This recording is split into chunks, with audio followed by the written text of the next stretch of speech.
예, 안녕하십니까. 책 읽는 자유인 채널을 운영하고 있는 이선입니다. 오늘 2025년 11월 29일, 지금 시각은 오전 11시 51분입니다. 제가 어저께 새벽에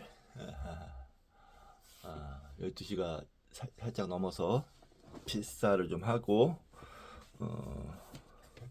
밥을 먹고 그리고 다큐멘터리 트럼프 관련된 다큐멘터리를 좀 보다가 너무 졸려서 한 3시 넘어서 3시 반 정도 됐나? 잤고요. 자고 이제 또 푹 자고 일어나서 한 9시 좀 넘어서 일어났는데 9시 넘어서 10시 가까이 돼서 일어났습니다. 아무튼 일어나서 명상을 1시간 정도 하고 간단하게 밥을 먹고 자리에 앉았습니다. 이번 시간은 미디어북 스스로 깨어난 자 붓다 미디어북을 할 텐데요. 그 전에 책 한 권 소개시켜 드리도록 하겠습니다. 시공 디스커버리 총서 찰스 다윈 진화를 말하다 이렇게 되어 있습니다.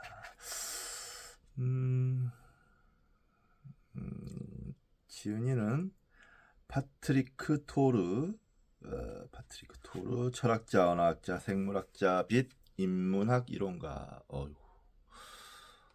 여러 분야를 넘나들으셨네요. 네, 그랬고요. 옮긴이는 최정수 되어 있습니다. 시공사에서 나왔고요. 목차 읽어드리겠습니다. 찰스 다윈 1장 갈등하던 성장기, 제2장 욕망이라는 이름의 범선, 3장 선택 이론의 형성, 4장 떠들썩한 승리, 제5장 자연과 문명 이렇게 되어 있습니다. 그림이 아주 많고요. 그래서 읽기가 굉장히 길지 않은 내용인 것 같아요. 그래서 간단하게 찰스 다윈에 대해서 공부해 볼때 유용하게 쓰일 책일 것 같습니다. 자, 이번 시간 미디어북 스스로 깨어난 자 붓다 미디어북을 시작하도록 하겠습니다. 193쪽 5장 전도. 불교 예술은 보통 붓다가 홀로 앉아 고독한 명상에 몰두해 있는 모습을 묘사한다. 그러나 사실상 붓다는 단마를 설교하기 시작한 이후로는 평생 대부분의 시간을 사람들 무리에 둘러싸여 살았다. 그가 여행을 하면 보통 수백 명의 비쿠들이 동행했다. 그들이 시끄럽게 떠들곤 했기 때문에 붓다는 이따금씩 그들에게 조용히 해달라고 부탁하기도 했다. 그의 평신도 제자들도 그들의 행렬을 따라 길을 나서곤 했다. 그들은 마차와 수레에 먹을 것을 싣고 갔다. 붓다는 외딴 숲속 은거지가 아니라 크고 작은 도시에서 살았다. 붓다가 그의 삶 가운데 45년을 사람들 눈앞에서 살았음에도 텍스트들은 이 길고 중요한 단계를 대충 지나가듯이 다루기 때문에 전기 작가로서는 할 수 있는 일이 많지 않다. 예수의 경우는 그 정반대이다. 복음은 예수의 초기 생애에 대해서는 거의 아무 이야기도 해주지 않고 그가 전도를 시작했을 때부터 본격적으로 이야기를 시작한다. 그러나 불교 경전들은 붓다의 설교를 기록하고 있으며 그가 설교를 시작하고 나서 5년간은 어느 정도 자세히 묘사한다. 그 이후에는 또 붓다가 시야에서 희미해져 그의 삶 가운데 마지막 20년에 대해서는 거의 기록이 남아있지 않다. 네. 붓다는 텍스트들이 이런 식으로 입을 다무는 것에 찬성했을 것이다. 그는 개인 숭배를 결코 원치 않았다. 그는 늘 중요한 것은 단마이지 자신이 아니라고 말했다. 앞서도 보았지만 그는 이렇게 말하곤 했다. 나를 보는 것은 단마를 보는 것이고 단마를 보는 것은 나를 보는 것입니다. 예.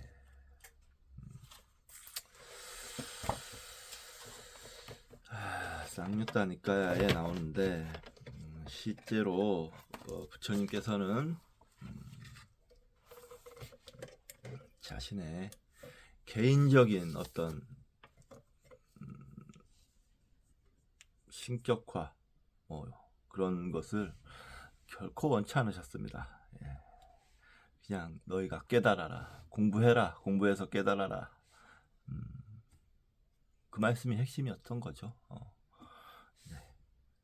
내가 어떻게 하는 게 아니고 너희가 나를 보는 사람은 이라는 건 단말을 보는 것이다 라는 거는 공부하라는 뜻이에요. 공부하라는 뜻. 예. 단말을 보는 사람은 나를 보는 사람이라는 거고,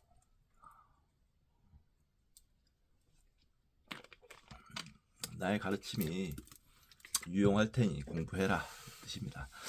나가 깨달은 뒤에는 실제로 그에게 별다른 일이 일어날 수 없었다. 그렇겠죠. 예. 평생이 찰나나 똑같다고 보면 됩니다. 이 부처님의 입장에서는. 예. 그는 이제 자아가 없었다. 그의 자기중심주의는 소멸되었다. 그는 타타가타, 열애라는 뜻입니다. 이렇게 오신 분. 즉 아주 간단하게 사라진 자로 알려져 있었다. 반려 텍스트는 그의 전도 초기를 이야기할 때에도 역사적 사실보다는 이야기의 상징적 의미에 더 관심을 가진다. 붓다는 영적 삶의 원형이 되었고 담마와 니빠나의 화신이 되었다. 그는 새로운 종류의 인간이었다.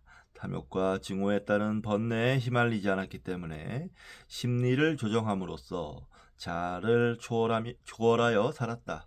그는 계속 이 세상에서 살았지만 동시에 다른 성스러운 영역에 속해 있었다. 일신교도라면 그 영역을 심의 임재라고 부를 것이다. 따라서 텍스트들은 가르침의 초기 시절을 이야기하면서 붓다의 사상과 감정에 대해서는 아무런 이야기를 하지 않고 그의 활동을 통하여 초기 불교도가 인도 북부의 도시적이고 상업적이고 정치적이고 종교적인 세계와 관련을 맺는 방식만을 보여준다.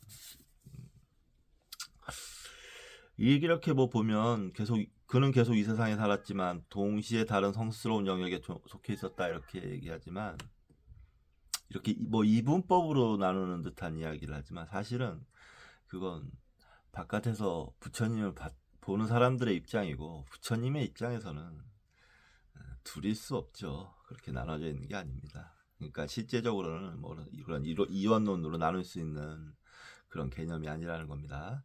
경전은 붓다가 4월 말 또는 5월 초에 니빠나를 얻었다고 말한다. 그러나 이 중요한 사건이 일어났던 해는 밝히지 않는다.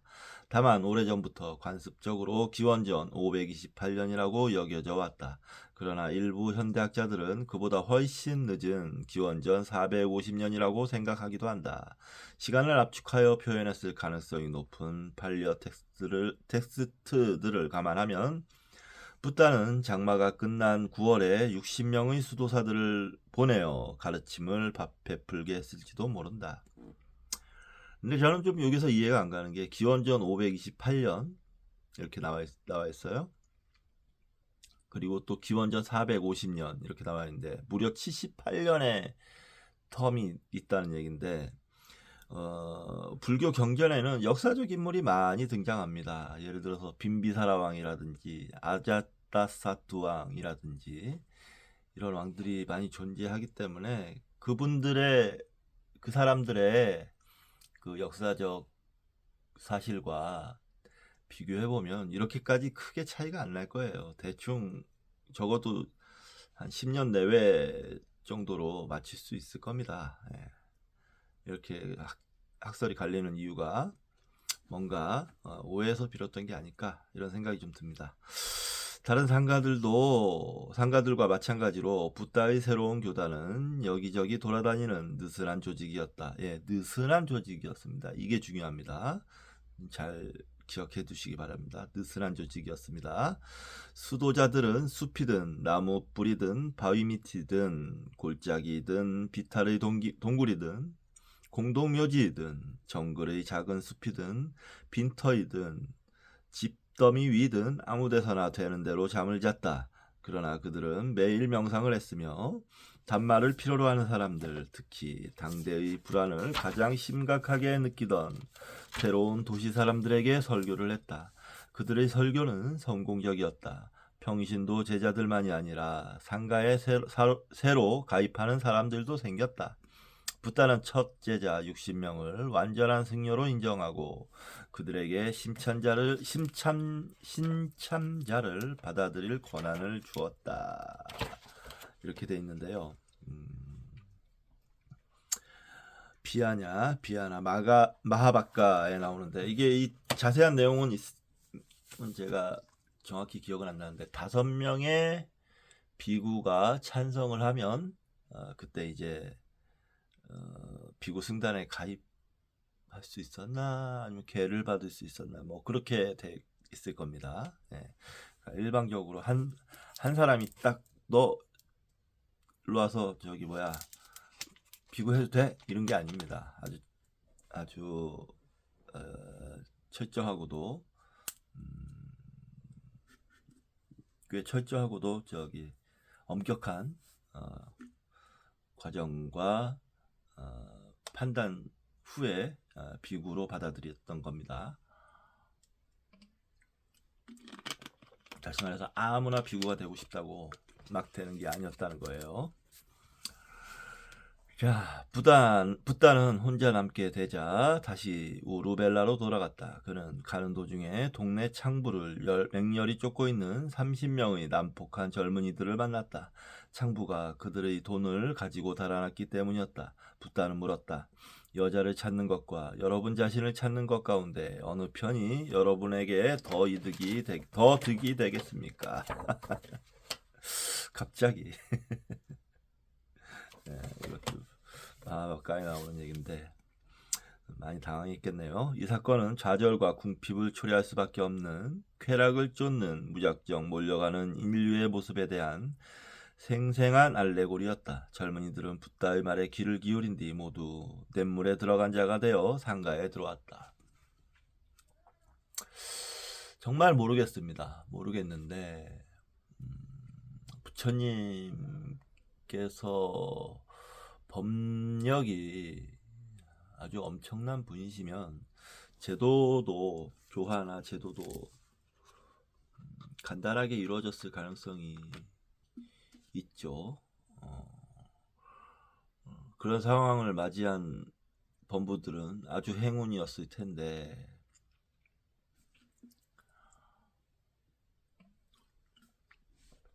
단순하게 저에 빗대 보면 저는 이제 불교를 공부하고 뭐 이렇게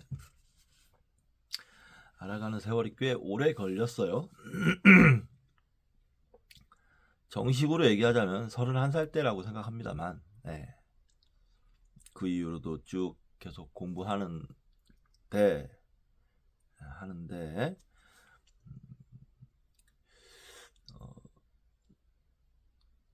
이 지금 방금 전에 그 여자애를 쫓아간 난폭한 젊은이들이 이 부처님을 만나서 그 순간에 바로 이제 귀의를 하게 된고 예류가에 들어가는 정도의 제가 성취를 했을까 라는 겁니다. 그러면 뭐 완전히 이거는 신통방통하죠. 제 입장에서는 신통이라고 보여지는 건데 두 가지로 생각할 수 있을 것 같습니다. 두 가지로. 그냥 부처님께 제도 이렇게 된 사람들은 대단히 운이 좋은 거고 또는 제가 굉장히 박복한 거고 네, 둘 중에 하나라고 생각합니다. 박복한 쪽으로 가기도 그렇고 운으로 둘 다일 수도 있겠네요. 네, 그들은 운이 좋고 나는 박복하고 20년 동안 공부했는데 예류가에 들었나 안 들었나 모르겠고 뭐 이런 거 하지만 더 박복한 자들은 공부조차 안 하는 사람들입니다. 예. 그런 사람들 세고 셌죠. 저는 그거에 비하면 참 운 좋고 행운인 겁니다. 공부를 하는 삶을 선택하고 그래도 좀 어느 정도 살아왔다는 게 대단히 운이 좋은 거고 앞으로도 그렇게 살 거라는 거 죽을 때까지 맹세합니다. 죽을 때까지 공부하다 공부하다 살다가 가겠습니다. 이거는 무엇과도 바꿀 수 없는 행운이죠. 그러므로 저는 행운아입니다. 그러나 붓다는 우루벨라에 이르렀을 때 훨씬 더 놀라운 개종을 이끌어냈다. 1000명의 브라민으로 이루어진 상가 전체를 입문시킨 것이다. 그들은 카사파 삼형제의 지도를 받으며 우루벨라, 가야, 네란자라 강변의 숲에 살고 있었다. 이 이야기는 초기 불교도가 옛 베다 전통과 맞선 과정을 묘사하는 우아일 수도 있다. 우아일 수도 있다. 그렇죠. 그렇겠죠. 마하바카. 이것도 마하바카인데. 마하바카를 사기를 잘했어요. 42만 원을 주고 제가 자타카하고 마하바카 비나야 삐따까 비나야 잡사라고 보통 이제 한역을 하는데 비나야 삐따까를 샀는데요. 많이 나오네요. 관련돼서 제가 연구해야 될 부분이 많습니다. 모르겠습니다. 아무래도 좀 더 불교에 우호적으로 불교 중심으로 상황을 묘사를 했겠지만 그래도 이런 일이 있었다. 그런 사건 정도는 알아가야겠죠. 그 정도로 그냥 생각합니다. 이게 뭐 정확하지 않고를 떠나서 그냥 기록 자체 이런 기록이 있더라 정도는 알아야 되지 않을까 뭐 이런 생각을 해봅니다. 이런 브라민들은 집을 떠났으며 그들이 살던 사회의 안정되고 질서 잡힌 생활 방식에 대한 거부의 표시로 헝클어진 머리를 길게 길렀다. 그러나 이들은 여전히 낡은 종교 규칙들을 꼼꼼하게 준수했으며 세계의 성스러운 부를 돌보았다.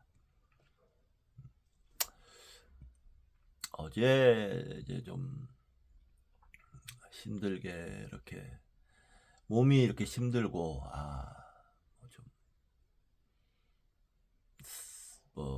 경제 활동을 하는 거에 대해서 몸이 힘든 상태에서 경제 활동을 하는 거에 대해서 좀 예민하게 받아들여지더라고요. 이 시스템 자체가 우리가 사는 이 시스템, 현대사회 시스템, 자본주의로 대표되는 시스템, 욕망이 가득해서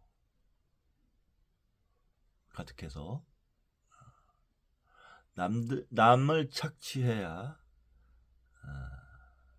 자신이 돈을 벌고 하는 구조가 기본적으로 박혀 있고 그것에 여러 힘 있는 대기업들이라든지 정부라든지 아무튼 기득권 세력이라든지 이런 사람들이 횡포를 부리고 있는 게 예민하게 느껴지더라고요. 그래서 너무 혐오감이 들었어요. 그래서 이 사회 시스템에 대해서. 그러나 우리 인간의 본성을 생각했을 때 이나마도 이 대한민국 체제만이라는 것 이나마도 상당히 문명화되어 있고 정제된 형태라는 거를 받아들여야 된다는 생각은 들어요. 근데 기본적으로는 혐오감을 가지고 있습니다. 기본적으로는 우리 삶에 대한 어쩔 수 없는 거죠. 인간 몸을 받고 인간이 수많은 진화 과정을 통해서 단세포에서 시작해서 원숭이를 거쳐서 침팬지를 거쳐서 인간이 됐든 어쨌든 그런 본성을 가진 존재이긴 몸을 갖고 있는 상태에서 어쩔 수 없다. 당연히 혐오스러울 수밖에 없다. 우리가 이 지성과 지성을 키우고 이성적으로 살고 감정도 마찬가지지만 지성을 키우는 공부를 하고 무엇이 진리인지 알아가면서 우리의 삶의 우리 존재의 근본을 깨닫게 된다, 알게 된다라고 했을 때 당연히 혐오하는 감정이 든다라고 생각해요. 그래서 불교에서도 이 세상에 대한 염오의 감정을 공부하는데 아주 중요한 동기로 삼고 있습니다. 예. 그러니까 집을 떠나서 머리 깎고 절에 들어가는 거 아니겠습니까? 다 거부한다는 뜻이에요. 문명을 크게 보면. 그러니까 문명이 세운 질서를 거부한다는 뜻인데. 예, 아무튼 그런 문제들도 좀 연구해 볼 필요가 있겠죠. 뭐 제가 뭐 연구한다고 해서 달라지진 않겠지만 모르고 지나가고 싶진 않습니다. 알고 지나가고 싶습니다. 사실 좀 보입니다. 이렇게 좀 다니다 보면 기업들이 이런 이 기업 저 기업 뭐 이런 기업들도 그렇고 이 사람 저 사람 뭐 이 회사 저 회사 뭐 다 보이는데 조그만 회사든 큰 회사든 이 인간들이 사람을 도구로 생각하는지 목적으로 생각하는지 다 보입니다.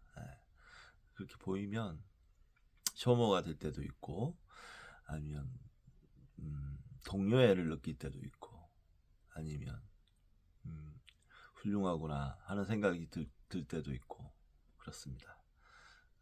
근데 기본적으로는 말씀드렸듯이 협력 관계보다는 착취 관계를 추구하는 사람들이 더 잘 보입니다.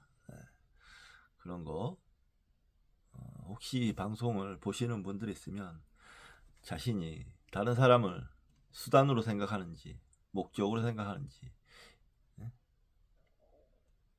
이 2025년 이 문명화된 사회에서 한 인간으로서 다른 인간을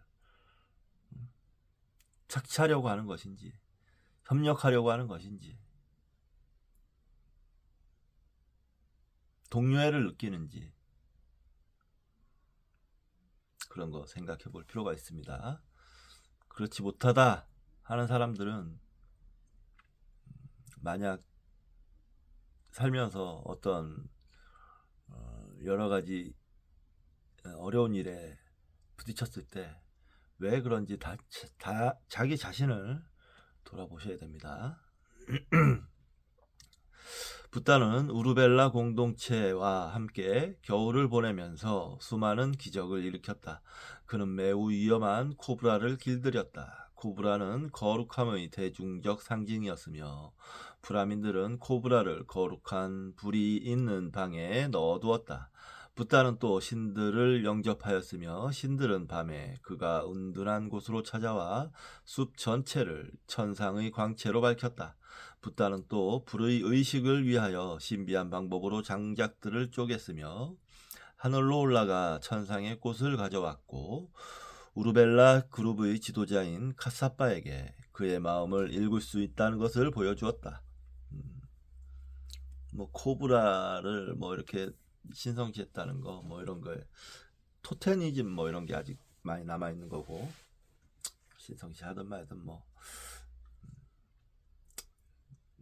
그랬다는 거니까 이게 너무 심해지면 적당히 하는 게 좋을 텐데. 그리고 이게 불의 의식이 나왔는데요. 이 불에 대한 제사는 부처님도 좀 약간 보면은 제가 그 수다니 빠따 필사 공부할 때 보면 불에 헌공하는 거를 꽤 괜찮게 보셨어요. 예. 이유는 정확히는 모르겠지만 그 마음 정화하는데 유용하다고 생각을 하셨던 것 같아요. 그래서 불에 대한 헌공을 좋은 제사라고 뭐 이렇게 얘기하는 장면이 나옵니다. 예. 자, 이어서 읽겠습니다. 반려 텍스트들과 훗날의 전기들에는 붓다가 일으킨 이런 이적과 놀라운 일들에 대한 이야기가 담겨 있는데 이것은 언뜻 보기에는 놀랍게 느껴진다. 능숙한 요가 수행자들은 요가를 통하여 특별한 힘, 신통, 가로 열고 이띠를 얻는다고 여겨졌으며 이것은 훈련받은 정신이 물질을 지배한다는 것을 보여주는 증거였다. 그러나 요가 수행자들은 일반적으로 이때의 행사를 경고했다. 영적인 인간이 단순한 마법사로 전락할 수도 있기 때문이었다. 붓다 자신도 그런 과시에 매우 비판적이었으며 제자들이 사람들 앞에서 이띠를 행사하는 것을 금했다. 신통에 너무 빠지면 안 됩니다.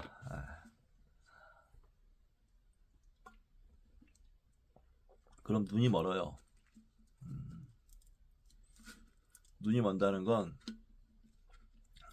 현실을 있는 그대로 보지 못한다는 뜻입니다. 신통에 눈먼 사람들의 대표적인 사람들이 유대인들 아닙니까? 홍해를 갈라니 어쩌니 이러면서 신통만 말하잖아요. 하나님의 신통. 결국에 이러면서 하나님은 자기들 편이다. 우리는 선택됐다. 라고 철석같이 믿으면서 온갖 헛된 짓을 해왔던 인물자들이 유대인인데 그 과정에서 그런 종교심이 사실은 또 정신을 고양시키는 면이 있어요. 일반적인 어떤 그냥 뭐랄까 일반적인 삶보다는 그냥 먹고 사는 데에 집중하는 그런 삶보다는 정신을 고양시키는 면이 있어서 정신적인 발전을 가져오긴 합니다. 근데 그 베이스 자체가 선민 사상과 유일신 사상이라는 미몽에 빠져 있기 때문에 여러 가지 문제를 일으키는 거죠. 다른 그 자기들 외에 사람들과는 갈등을 일으킬 수밖에 없는 구조를 가지고 있는 거예요. 기본적으로.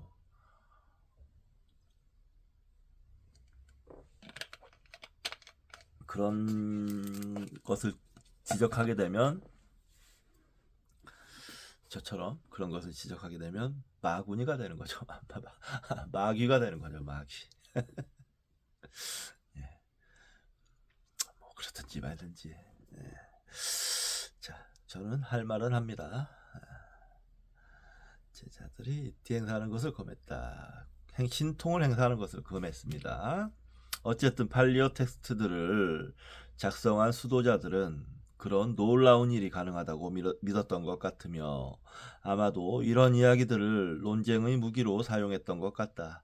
이런 텍스트들을 작성한 테라바다 승려들은 테라바다 승려라는 것은 상자부 승려들 얘기하는 겁니다. 소승불교.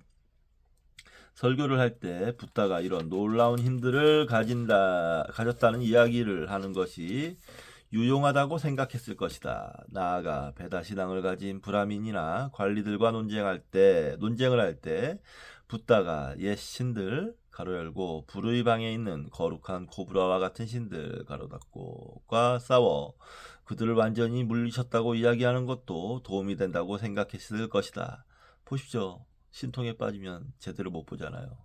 눈이 멀잖아요. 그는 크샤트리아에 불과하지만 브라민보다 더 큰 힘을 가졌다고 말할 수 있었기 때문이다. 나중에 텍스트들은 붓다가 카스트 체제 전체에 도전했다고 말한다. 그랬죠. 붓다는 이렇게 주장했다. 어떤 사람을 브라민이나 천민으로 만드는 것을 출생이 아니라 행동이다. 이거는 뭐 그 당시에 이제 혁명적인 거죠. 쌍유따니까에 나오는데 체제 전체를 부정하는 말이죠. 종교적 지위는 세습이라는 우연이 아니라 도덕적 행동에 의존한다는 것이었다. 당연히 이래야지요. 지금 현대 사회가 추구하는 게 추구하고 고대 사회와 다른 점이 이 점 아닙니까? 이 점 뭐 세습이라는 게 특히 문제가 되는데 지금 요즘도 그렇잖아요. 세습 얘기가 나오면 그거에 아주 극렬히 저항하는 사회는 건강해요. 보통 보면. 근데 그냥 뭐 받아들이고 유야무야 뭐 이렇게 체제로 굳어져가는 그런 사회는 문제가 곪기 시작하는 겁니다. 예를 들어 일본 같은 경우가 그렇죠. 정치 같은 거 세습되고, 미국 같은 경우는 이제 물론 상속세가 거기 세다고 하지만 대기업들, 글로벌 기업들이 세습되고, 세습되든가 아무튼 뭐 세습된다기보다는 그 부의 가문의 형성 같이 해가지고 부의 세습이 문제가 되죠. 자본주의는 그게 문제입니다.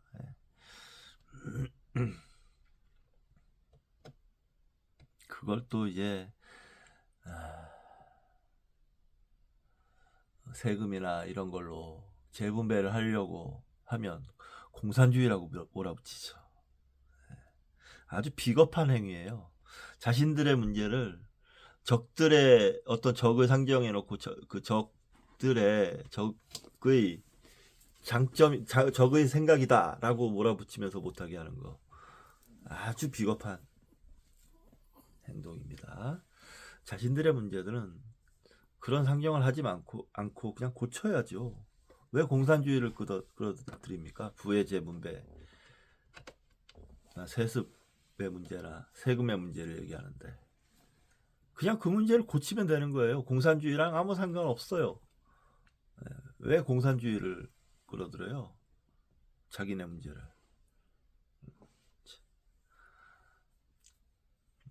그렇게 공산주의를 끌어들이는 순간 이제 문제는 시석되고 골마 터지게 되는 겁니다. 자본주의는 그래서 공산주의라는 체제를 그 악마화하고 적으로 상정했기 때문에 더 골마 터지게 되는 겁니다.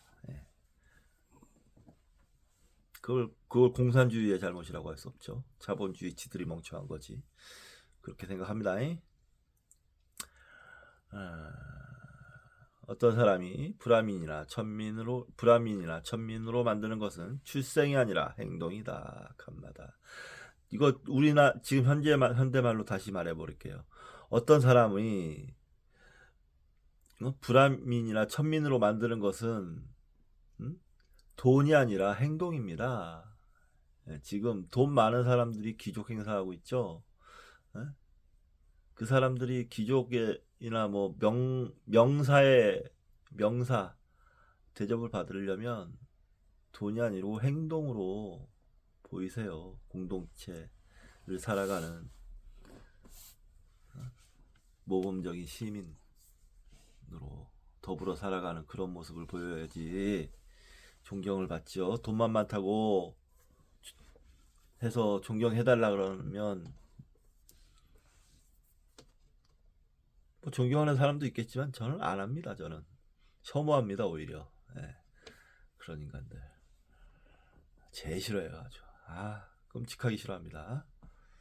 행동으로 보여주세요. 행동으로. 마침내 가사파를 설득한 것은 붓다의 기적적인 힘의 행사가 아니라 도덕성이었다.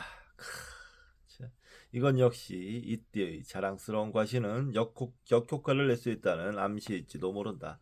어쨌든 기적이 회의주의자에게 확신을 심어주지 못했던 것은 분명하다. 가사파는 각각의 기적을 본 뒤 이렇게 혼잣말을 했다. 이 위대한 수도자는 당당하고 막강하지만 나 같은 아라한트는 아니다. 자기가 아라한이라고 생각했나봐요. 결국 붓다는 충격을 주어 그의 자부심과 자만심을 부수었다. 붓다는 이렇게 말했다. 가사파요, 그대는 아라한트가 아닙니다. 계속 이런 식으로 나아간다면 깨달음을 얻을 수 없습니다. 그런 강고한 아집은 영적인 삶과는 절대 양립할 수가 없었다. 이 비판은 전곡을 찔렀다. 유명한 금욕주의자였던 가사파도 그러한 자만의 위험을 잘 알고 있었을 것이다. 그는 땅에 엎드려 붓다의 상가에 들어가게 해주기를 간청했다. 그러자 그의 형제들과 1000명의 제자들 모두가 그 뒤를 따랐다. 이제 심찬자들 수가 크게 늘었다. 그들은 덥수룩한 머리를 삭발하고 거룩한 제기를 버리고 냇물에 들어간 자가 되었다. 이어 그들은 모두가 모두 가야에 모여 보드가야라고 합니다. 보드가야. 여기 모두가야라고 했네요. 이게 팔려인가 봐요. 붓다의 세 번째 위대한 설교를 들었다. 붓다는 입을 열었다. 비쿠들이여, 모든 것이 불타고 있습니다. 저는 이 표현이 딱 정확하다고 봐요. 이 세상은 불타고 있습니다. 불타고 있어요. 저주하는 게 아니고 실질적으로 그렇습니다. 우리는 그 와중에 살고 있어요. 감각과 그 감각의 먹이가 되는 외부 세계의 모든 것, 몸, 정신, 감정이 모두 불타고 있었다. 무엇 때문에 이런 큰 불이 났는가? 탐욕, 증오, 망상이라는 세 가지 불 때문이었다. 탐진치라고 하죠. 삼독. 이 세 개의 독만 없애면 해탈하는 겁니다. 사람들이 이 불길에 연료를 제공하는 한 이 불은 계속 타 니바나의 서늘함에 결코 이룰 수 없게 될 것이다. 따라서 다석한다. 가로 열고 인격의 더미 또는 구성 요소 오온이라고 해요. 다석한다.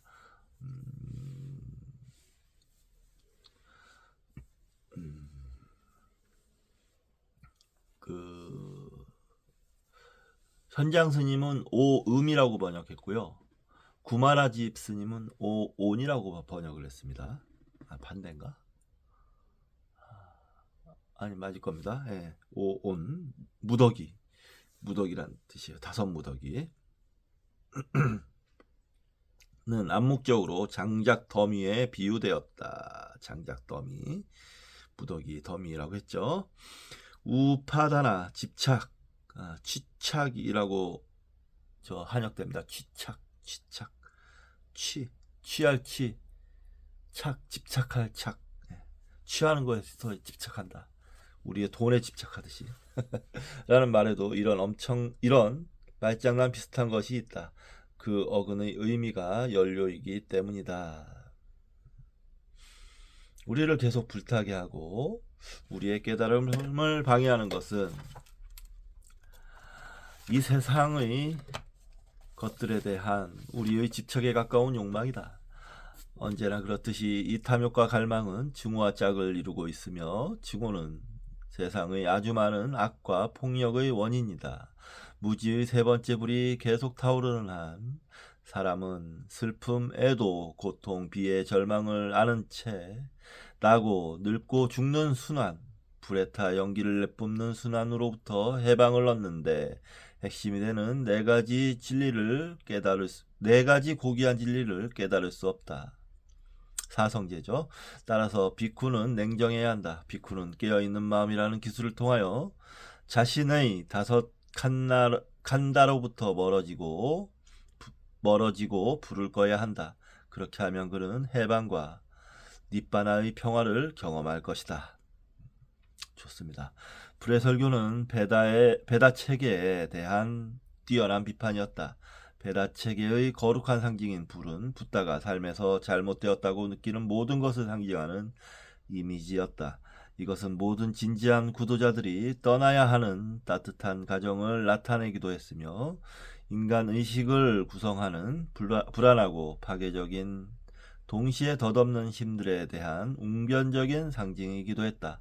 탐욕, 증오, 무지라는 세 가지 불은 베다의 거룩한 세 가지 불에 대응되었다.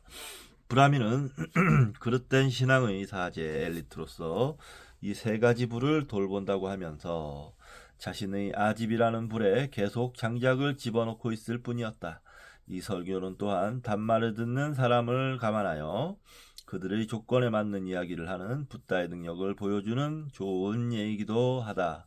이걸 대기설법이라고 합니다. 근기에 맞는 설법을 해주는 거죠. 수준 차이에 맞는 설법.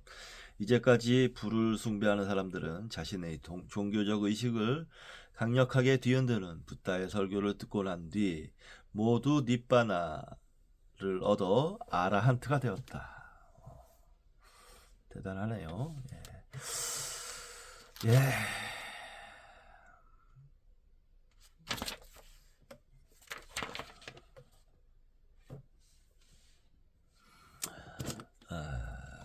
여기에 좀 체크를 좀 하고 넘어가겠습니다.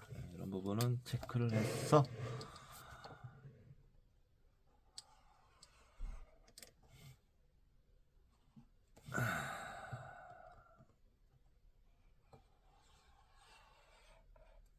주요 이론 체계이기 때문이에요. 불교의 주요 이론 체계.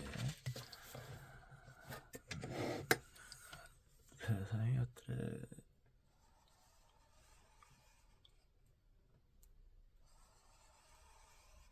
증오가 나타나고 악과 폭력의 원인이 되고 무지의 세 번째 불이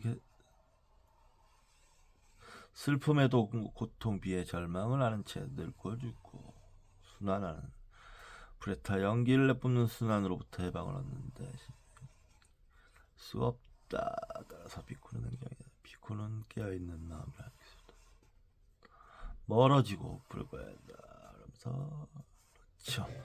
이게 핵심적인 불교 교리입니다. 네. 교리라고도 좀 사실은 불교 뭐 교리라고도 하기가 좀 그래요. 교리라고 하면 비나야 마하바카에 나오는데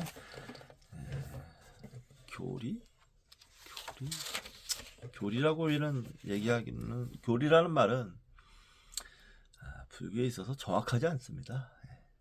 넘어가겠습니다. 자꾸 이게 뭐 억지 쓰냐 이렇게 될 수도 있으니까 뭐 중요하다고.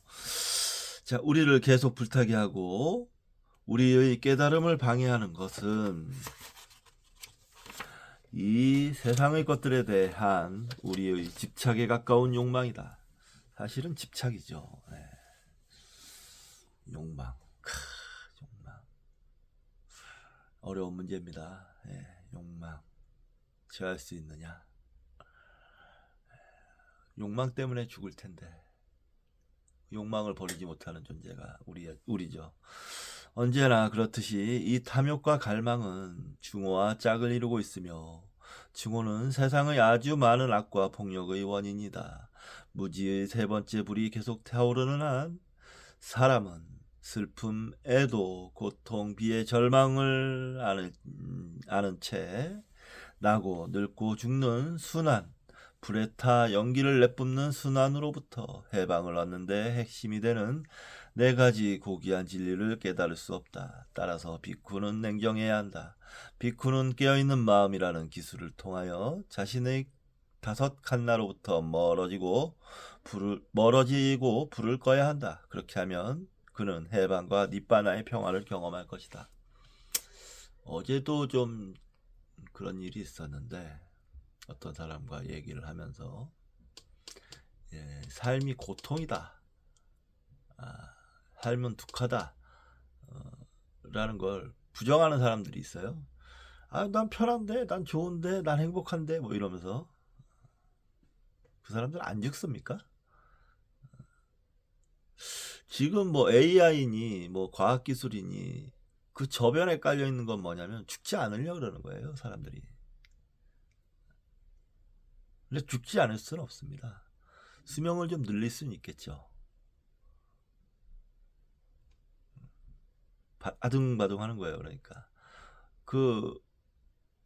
뭡니까, 푸틴이 중국 가가지고 그 시진핑에게 뭐 속삭이듯이 하는 얘기가 뭐 이제 150살까지 살 수 있대요. 뭐 이따 얘기 하잖아요.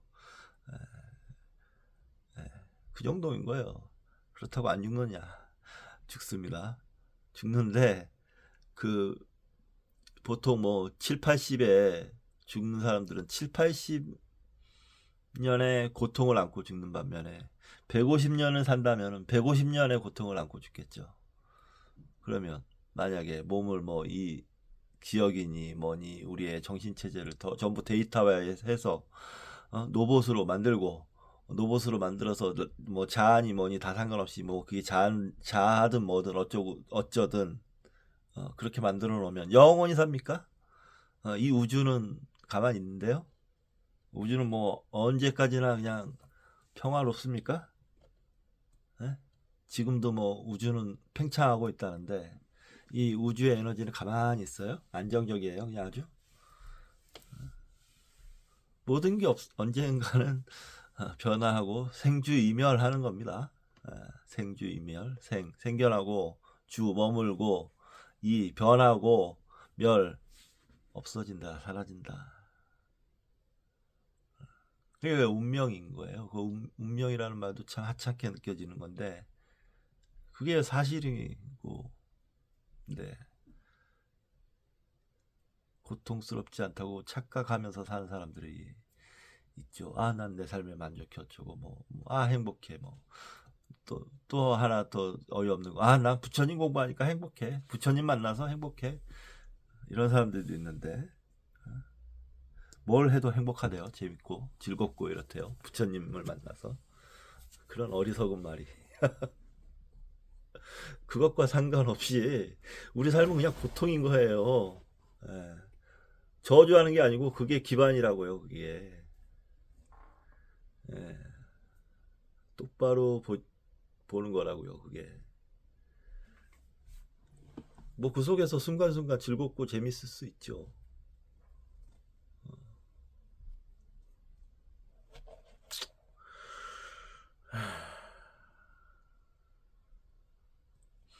이쯤 할까요? 어떻게 할까요? 더 하고 싶은 말이 많은데 아무튼 그런 자기 기만을 하지 말아라. 이 얘기를 하고 싶은 겁니다. 다 스스로 속고 있는 겁니다. 자기 자신에게 속고 있고 세상에 속고 있는 거예요. 받아들여야죠. 고통이라는 거. 어떻게 하겠습니까? 아, 삶은 고통이로구나. 거기서 출발하면 되는 겁니다. 우리가 할 수 있는 건 많지 않아요. 생각보다. 고통의 그런 삶이 툭하다. 이런 입장에서 보면, 이런 사실이라든가, 이런 것에서 생각을 해보면, 우리가 할 수 있는 건 그렇게 많지는 않습니다. 그 중에 가장 탁월한 방법을 알려주는 게 불교예요. 근데 또 뭐 불교 나 공부를 해 믿고 부처님 만나고 불교 공부를 하기 때문에 행복해. 뭐 명상을 하면 행복해. 어쩌라고요? 명상할 때는 행복하다고 느끼겠죠. 근데 깨어나면 어쩐대요?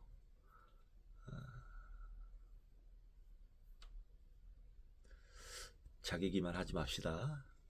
그 얘기를 하고 싶습니다. 제가 이렇게 저 염세주의자, 비관주의자 이렇게 얘기해도 어쩔 수 없습니다.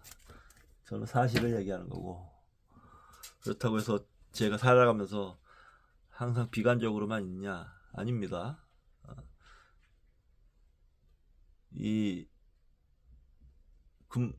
근본 원칙을 알기 때문에 오히려 고통을 더 잘 피합니다. 사실은 지금 저는 더 고통스러운 삶을 살았을 텐데 잘 피하면서 살고 있는 거예요. 지혜로서. 피하면서 산다고 자랑하는 게 아니고 그 정도밖에 할 수 없다. 이 얘기를 하는 거예요. 그 정도밖에 할 수 없다.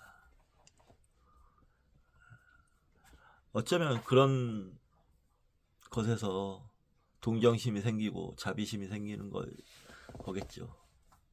사실 그게 맞죠. 동정심과 자비심은 그런 기반 위에서 생기는 거죠. 부처님 그러시지 않습니까? 비구들이여 모든 것이 불타고 있습니다.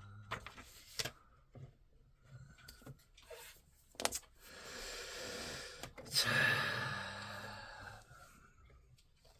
열반 닛바나를 이루면 그런 고통이 훅 꺼지듯이 불어서 꺼지듯이 꺼진다고 하니까 열반에 이루신 분이 아니라면 열반에 이룬 분들한테 제가 이 얘기를 하는 건 아닙니다. 예를 들어서 그러니까 깨달으신 분들 그런 분들한테 이런 얘기를 하는 게 아니고 자기가 아직 열반에 이루지 못한 모든 사람들은 바로 봅시다. 자기 기만 하지 말고 그 얘기 해드리고 싶고 잠시 쉬었다 가겠습니다.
예, 이어서 읽도록 하겠습니다.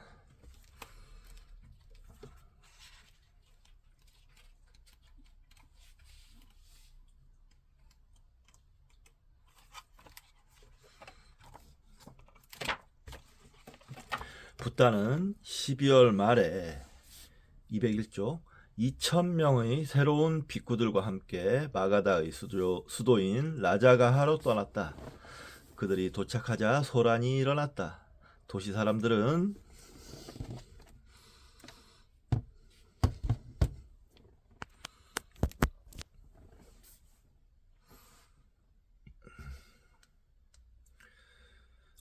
새로운 영성에 굶주려 있었다.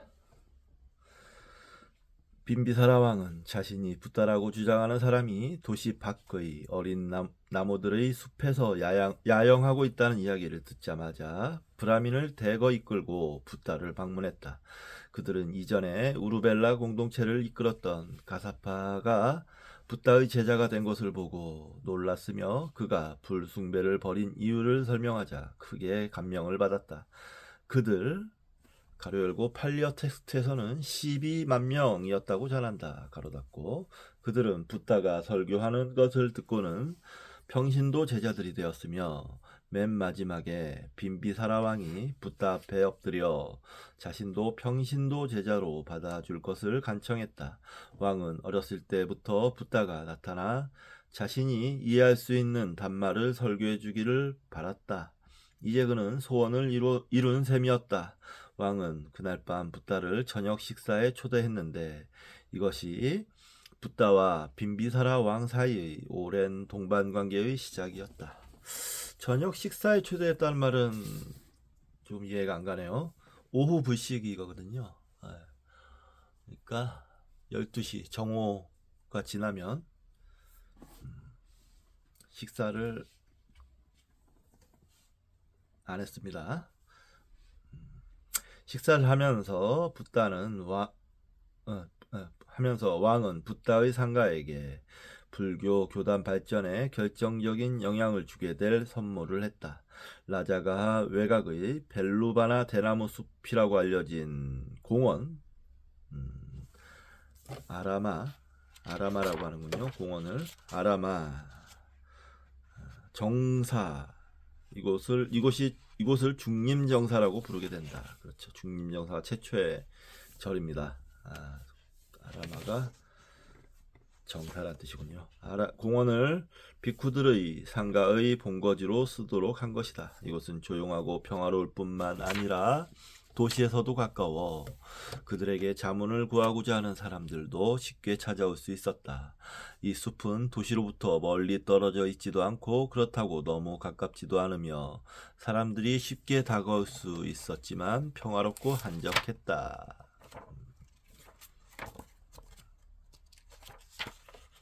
예, 마하바카에 나오는데 초기 이제 부처님의 정사들은 다 위치가 이렇게 도시에서 너무 멀지도 가깝지도 않은 곳에 조용한 곳으로 선택했다고 해요. 자리를 잡았다고 합니다. 붓다는 그 선물을 받아들였으며 그를 통해 그들의 요구를 완벽하게 충족시킬 수 있었다.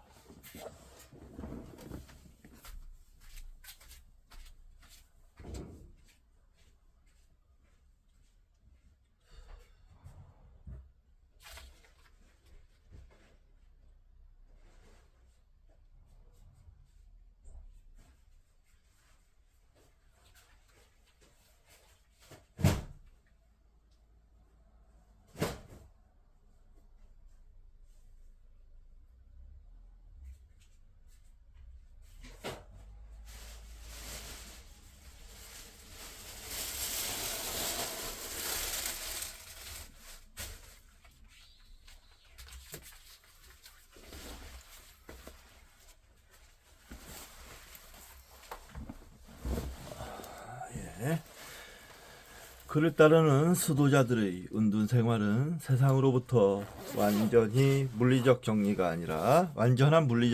아니라 심리적인 것이었다.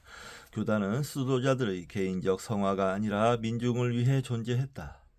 비쿠들이 니바나에 이르는 평정과 내적 고독을 개발하기 위해 명상을 하려면 어느 정도 고요가 필요했지만 담마가 요구하는 대로 남들을 위해 살려면 사람들이 그들을 찾아와 자신의 괴로움을 더는 방법을 배울 수 있도록 해주어야 했다.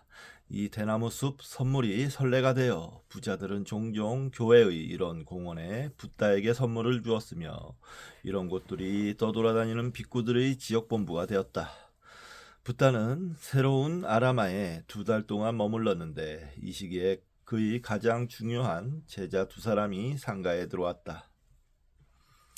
사리붓다와 목갈라나는 둘 다 라자가하 외곽 작은 마을의 브라민 집안의 출신이었다. 그들은 같은 날 집을 떠나 산자야가 이끄는 회의주의자들의 상가에 들어갔다.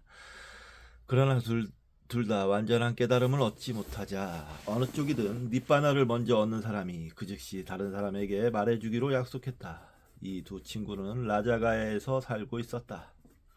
어느 날 사리붓다는 아싸지 가로 열고 첫 5 비구 가운데 한 사람 아싸지 교진녀가 아니고 아싸지였나? 아무튼 먹을 것을 구걸하는 모습을 보았다.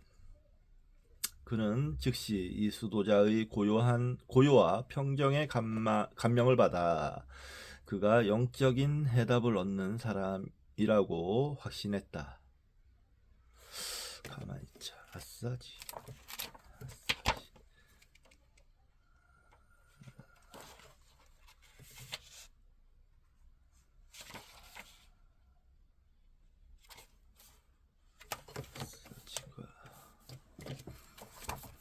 아싸지가 교진녀가 맞을 텐데.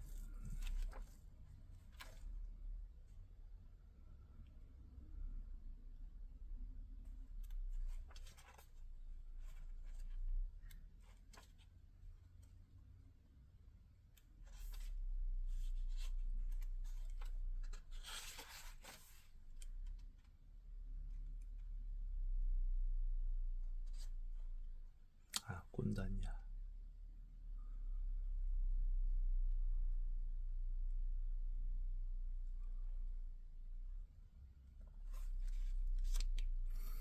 꼰단이야. 아싸지. 그러니까 교진녀가 아니고 아싸지군요. 아싸지.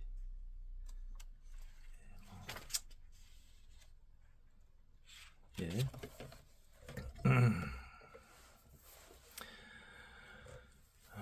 해답을 그는 즉시 이 수도자의 고요와 평정에 감명을 받아 그가 영적인 해답을 얻은 사람이라고 확신했다. 그는 정통적인 방식으로 그에게 인사를 하고 그가 어떤 스승과 단말을 따르느냐고 물었다. 아싸지는 자신이 거룩한 생활에 이제 막 들어간 사람에 불과하다고 겸손해 하면서 단말을 아주 간단하게 요약해 주었다. 그러나 그것으로 충분했다. 사리붓다는 그 자리에서 냇물에 들어간 자가 되었으며 서둘러 목갈라나에게 달려가 소식을 전했다. 그 친구 역시 냇물에 들어간 자가 되었으며 2사람은 함께 대나무 숲으로 가서 붓다에게 상가에 받아들여 달라고 간청했다. 그들은 자신들만이 아니라 산자야의 제자 250명까지 데려가 산자야의 노여움을 샀다. 붓다는 사리붓다와 목갈라나가 다가오는 것을 보고 본능적으로 그들의 재능을 알아보았다. 그는 빅구들에게 말했다. 이들이 나의 으뜸가는 제자들이 될 것입니다. 이들은 상가를 위하여 큰 일을 할 것입니다. 대번에 알아보신 거죠. 바까. 근데 비극은 이 사리붓다와 목갈라나가 부처님보다 먼저 열반에 듭니다. 그래서인지 부처님 말년은 좀 힘드셨을 것 같긴 해요. 네. 실제로 그렇게 되었다. 이 두 친구는 붓다가 죽고 나서 200년 내지 300년 후에 등장하게 될 불교의 두 주요 학파에 큰 영향을 주었다. 저가 잘 모르는 내용인데 큰 영향을 줬다. 곤제 부디즘 어떤 영향인지. 좀 더 금욕적이고 수도자적인 경향의 테라바다, 상자부 소승불교의 한파. 테라바다는 사리붓다를 불교의 제2 창건자로 본다. 그는 분석적인 정신의 소유자로서 단말을 기억하기 쉽게 표현할 줄 알았다.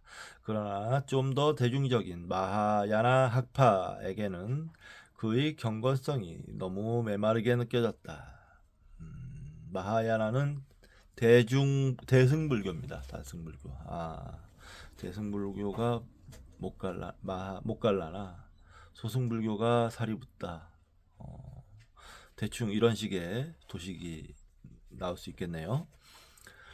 그들이 생각하는 불교는 좀 더 민중적이며 동정심의 중요성을 강조했다. 마하야나는 목갈라나를 그들의 스승으로 여겼다. 목갈라나는 이띠로 유명했다. 신통이요. 신비하게 하늘로 오르기도 했고 요가의 힘으로 사람의 마음을 읽는 기이한 능력을 보여주기도 했다. 붓다가 사리붓다와 목갈라나를 둘 다 칭찬했다는 것은 두 학파 모두 예로부터 진정한 불교로 여겨졌음을 보여준다. 사실 이 두 학파는 기독교 세계의 가톨릭 교도와 신도교보다 더 평화롭게 공존해 왔다. 아니 뭐 어디다 빗댑니까? 말도 안 돼. 잘 아시지만 가톨릭과 개신교는 신교 구교는 그 유명한 30년 전쟁을 하고 대학살을 저지르고 아주 난리도 아니었죠. 그 갈등이. 그러나 불교에서 물론 대승불교와 소승불교의 갈등이 없는 건 아니지만 서로 존경합니다. 기본적으로.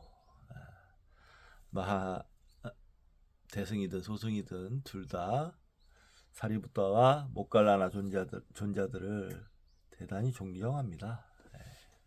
그게 기본이에요. 그래서 두 학파에서 죽이듯이 싸우고 그러진 않아요. 그냥 점잖하게 자신들의 교리를 비교해보고 그 정도죠. 그러나 모두가 붓다에게 반했던 것은 아니다. 이해할 수 있는 일이지만 붓다가 대나무 숲에 머무는 동안 라자가의 많은 시민들은 상가의 갑작스러운 성장을 걱정했다. 처음에는 머리가 헝클어진 브라민, 이번에는 산자야의 회의주의자들, 다음에는 누가 될 것인가? 수도자 곧다마가 젊은 남자들을 다 데려가는 바람에 대가 끊어지는 집안이 속출하고 생가부가 들어갔다. 그러나 누군가가 그런 이야기를 하자 붓다는 빅구들에게 걱정하지 말라고 말했다. 그저 일회간의 불안일 뿐이라고 했다. 아니나 다를까 일주일 정도가 지나자 소라는 가라앉았다. 빠르게 진정됐다.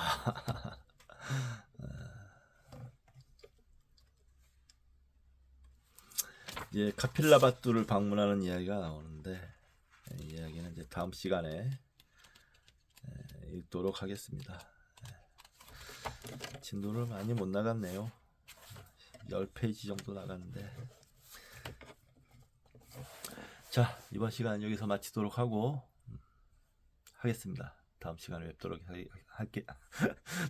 뵙겠습니다. 감사합니다.